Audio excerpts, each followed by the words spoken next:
আজি আমাৰ দেহা পইচা থৈছিলোঁ, আজি এতিয়া আমাৰ দেহাই কাটিছে। দেহা পইচাখিনি দেখাই দিয়া হো। এইখিনি দেখিছে, এইখিনি পইচা ইয়াত দেখিছে মাকে জীয়েকে পুৰা কাটিছে। এইখিনি পইচা এতিয়া কি কৰিবা? হয় নি? তুমি কি কৰিবা পইচাখিনি এতিয়া? ইমানখিনি পইচা পালা যিহেতু আমাৰ হনুমানলৈ হেনো চেন বনাব হেনো মাকে হেনো। ইয়াত দেখিছে এইখিনি পইচা। হনুমান কেনেকুৱা লাগিছে? এইপিনে চাই দিয়া আকৌ, এইপিনে চাই দিয়া, এইপিনে চাই দিয়া, কেনেকুৱা লাগিছে? মজা লাগিছে।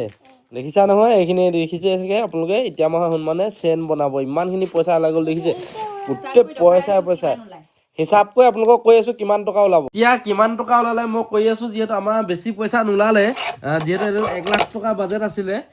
এতিয়া 1 লাখ টকা আমাৰ নোলালে, প্ৰায় আমাৰ 55,350 টকা ওলাইছে।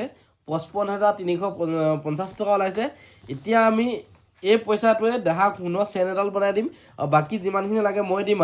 বাকী এতিয়া দেহা চেন লাগিব নে নালাগে তোমাক? দেখিছা কিমান ধুনীয়াকৈ আঁকি দিলে দেহাই। এইপিনে দেখাই দিয়ে, কেনেকুৱা, এইপিনে দেখাই দিয়া তুমি কেনেকুৱা লাগিছে বুলি কোৱা।